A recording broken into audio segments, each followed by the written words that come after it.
সদ্যজাতায় নমঃ নমঃ শিবায় নমঃ শিবায় নমঃ। হ্যাঁ সেটাই তো। কি ও কাকু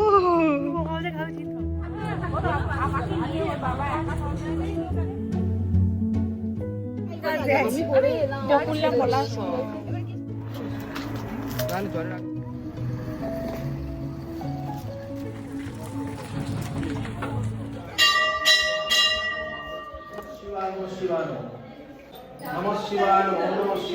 নমস্কার বন্ধুরা, আমি পুষ্পিতা চলে এসেছি আজকে আবার নতুন একটি ভিডিও নিয়ে।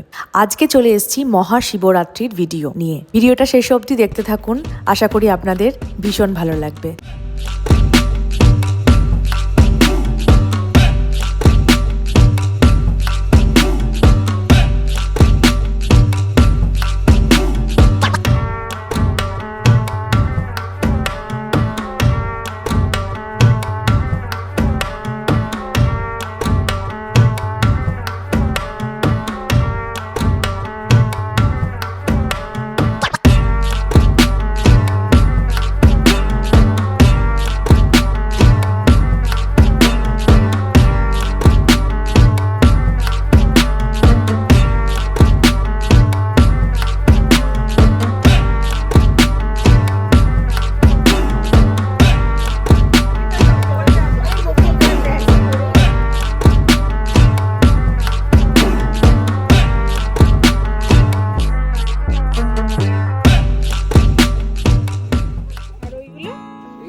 আর এগুলো কত করে এক একটা?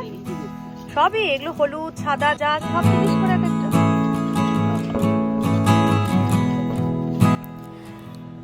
মহাশিবরাত্রির পুজো দিতে গিয়ে আমাদের মহাদেব এত সুন্দর একটা উপহার আমাকে পাইয়ে দেবেন সেটা কিন্তু ভাবতে পারিনি। হ্যাঁ, যে মন্দিরে আমরা পুজো দিতে গেছিলাম সেখানেই বিক্রি করছিল এই এত সুন্দর সুন্দর দেখতে গোলাপ ফুলগুলো। তো স্বাভাবিক, ফুল কার না ভাল লাগে, প্রতিটি মানুষের ফুল ভাল লাগে। তো সেই জন্য আমিও কয়েকটা গোলাপ কিনে নিলাম।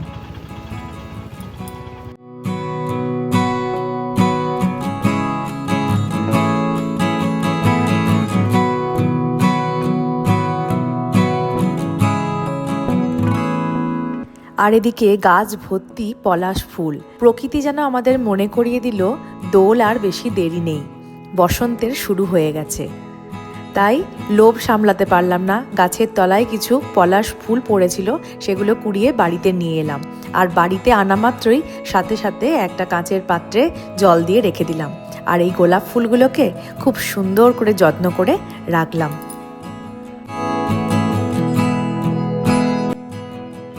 তারপর পুজো দিয়ে এসে বসে পড়েছি খাবার জোগাড় করার জন্য। সকাল থেকে মা ভিজিয়ে রেখে দিয়েছিল সাবুদানা, সেইটাই ফল আর মিষ্টি দিয়ে আমরা খেয়ে নেব আজকে শিবরাত্রির দিনে। তো শিবরাত্রির ভিডিও আপনাদের কেমন লাগলো সেটা অবশ্যই কমেন্ট করে জানাবেন। আর ভিডিওটা ভালো লাগলে অবশ্যই লাইক করে দেবেন আর আমাদের চ্যানেলটা সাবস্ক্রাইব করে দেবেন। আপনারা পাশে থাকলে আমি আরও নতুন নতুন ভিডিও বানাতে উৎসাহ পাবো। মহাদেবের কৃপায় আপনারা সবাই সুস্থ থাকুন, ভালো থাকুন। দেখা হচ্ছে পরের ভিডিওতে।